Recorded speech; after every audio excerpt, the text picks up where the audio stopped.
Hello everyone, welcome to Monster Scale Summit 2025. My name is Konstantin Osipov, and today I'll be talking about how scylladb clusters survive the majority loss and some of the neat features we added recently for that.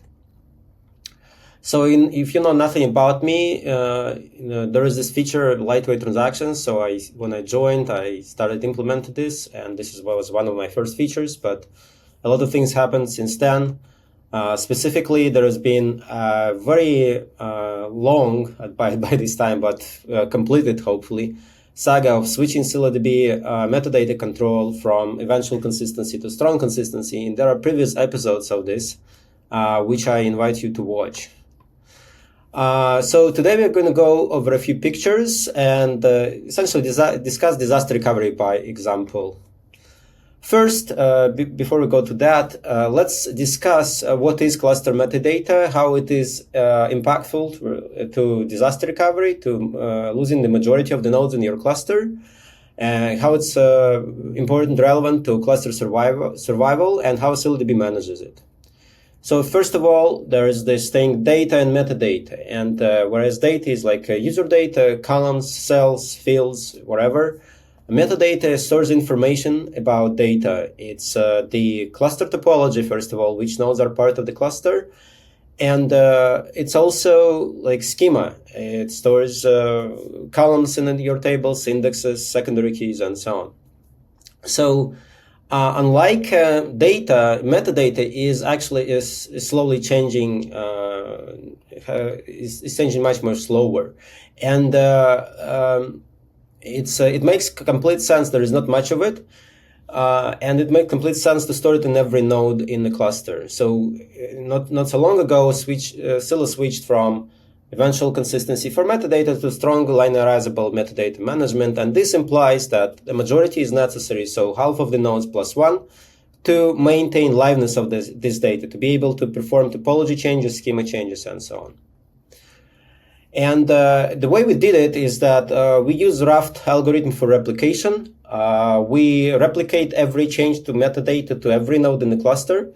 And we use Raft elections and configuration management to change the membership of the cluster and to control who is going to be that single node in the cluster that is accepting writes to this data. So one property of strongly consistent algorithms is that they require the majority. And what I'm going to continue on in this talk is how scylladb clusters survive the loss of majority. So when these algorithms, technically, they cannot continue to operate. And let's start with a simple example. Imagine I have a four node cluster. It's in a single data center. There are no racks, no complicated properties. There's probably just one key space, and it has a replication factor 3. And in this case, your tokens or your tablets, wherever you're using, is evenly distributed across the nodes. So every tablet has, 2 replicas at 2 other nodes, and overall 3 replicas. And the number of copies of metadata is 4, and effective quorum for your data is 2, because replication factor is 3. And effective quorum for metadata is 3, because the replication factor is 4. So now imagine there is we lose one of the nodes. For one range, we lose the primary. For a few other data ranges, we use a secondary. In this case, we still have the quorum. So the liveness of this cluster is fully preserved. We can continue doing reads and writes from it. We can continue managing it, so doing topology changes. However, if, say, a replace node takes a long time, this cluster has, very large nodes, we've entered a danger zone, because if another node fails, while we are performing repair, sort of recovery of this cluster, we are going to lose the majority. So previously, if we lose another node during a topology operation during recovery, in such a cluster, we are actually entering a very bad state. First of all, we've lost majority for the majority of our ranges. We lost the majority and we cannot perform reads and writes. We can only perform reads with consistency level 1, for example. We could also perform writes with consistency level 1, but that would be a bad idea. This implies that we also lost some updates as well, because not necessarily, of course, but there could be updates that did not reach out to all of the 3 replicas. So they only reached out to 2 replicas out of 3. In this case, we lost those updates. We also lost Raft quorum. So we cannot perform topology changes in this cluster. We cannot remove the dead nodes. We are stuck. So our only option inside 2024, scylladb 2024, is to perform the so-called disaster recovery for this cluster. That is, we need to restart all of the nodes in a special mode, reassemble the cluster for the remains, and then try to continue. So ideally, of course, we would like to be able to operate on this cluster, even though we've lost the majority. We still have the bulk of our data, and if we restore the cluster quickly, it might not be such a disaster. It's better than bringing it from the backup, or better than restoring the majority with a full restart and so on. So the feature I'm going to speak about right now is not yet released. It's in scylladb master. It's most likely going to be released as 2025.2. So, but the good news is that in 2025.2, such clusters are operable. Like, we can perform topology operations on them. And the way we did this is by implementing the so-called adaptive voter algorithm. The cluster keeps an eye on the topology and on which nodes are alive, which nodes are dead. And when the first node dies in this scenario, it quickly adjusts the voter count for the Raft majority. It quickly removes the dead node from the Raft majority.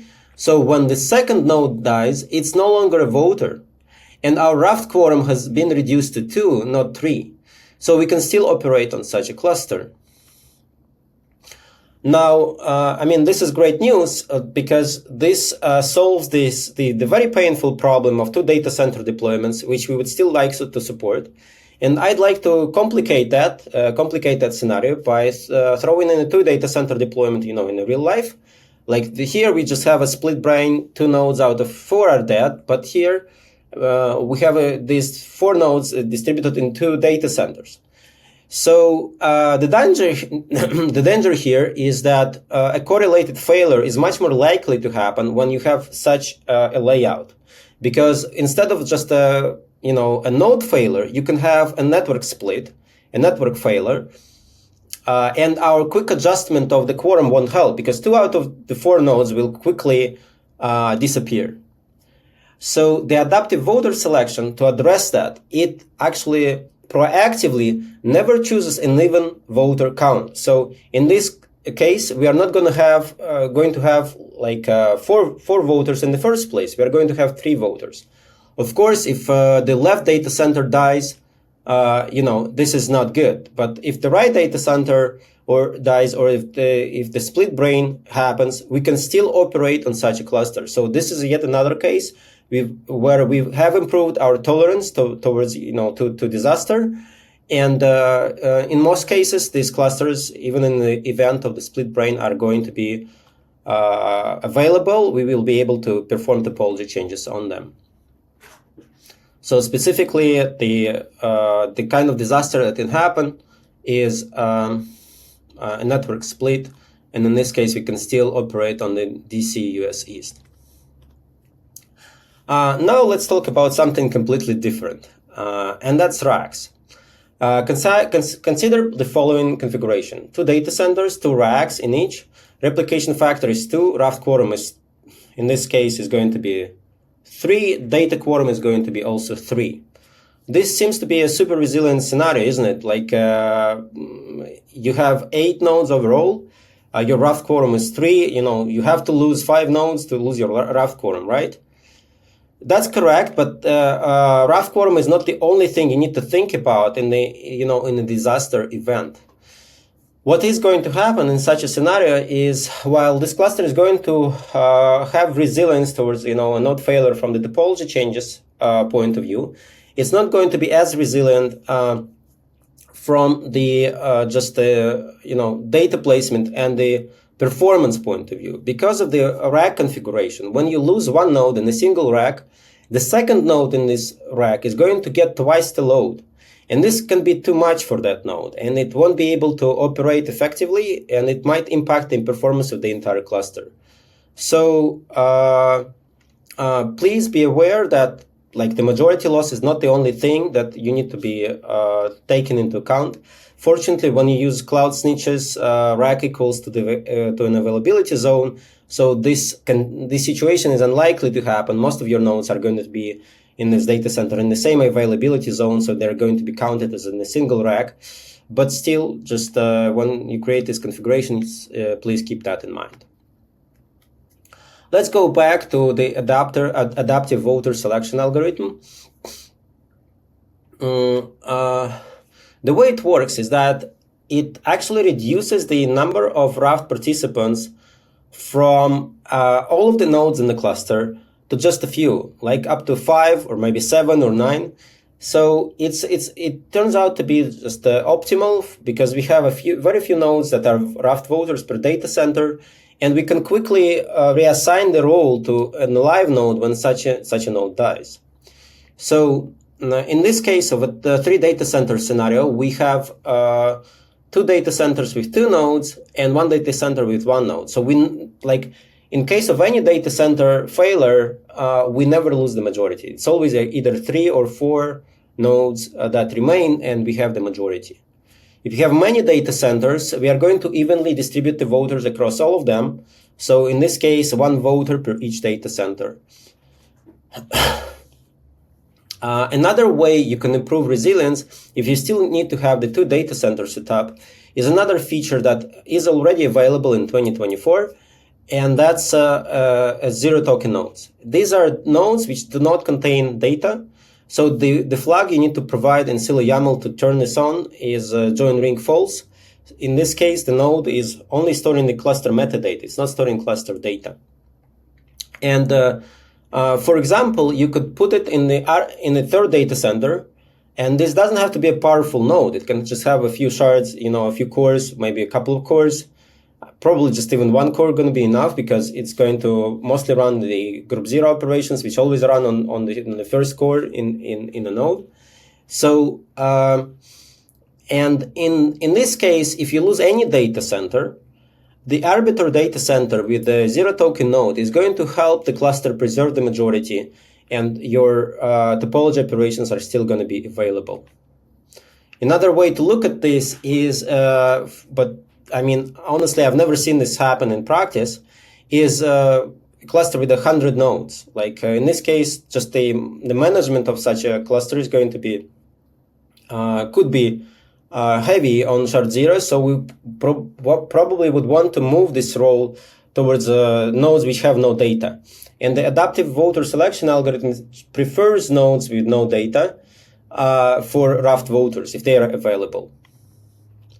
Finally, let's discuss what happens when nothing of the above helps and you have to rebuild your majority from scratch. What we did is implemented a new recovery algorithm that works well with tablets and requires fewer steps.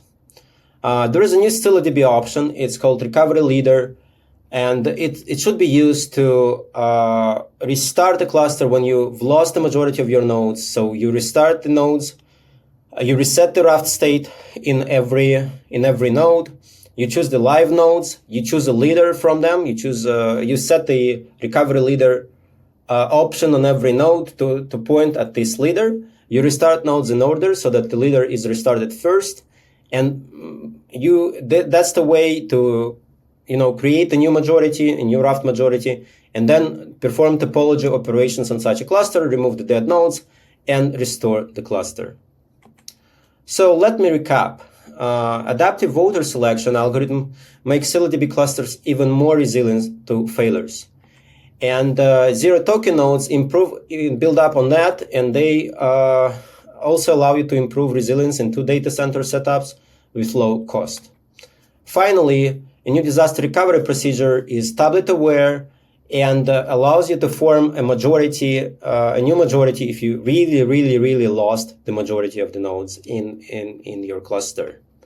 And also you need to be aware of some anti-patterns of how to not deploy your cluster, what layouts to avoid, and staying away from those could help you keep your cluster live and steady. Thank you for listening. Thank you for choosing scylladb, and stay in touch.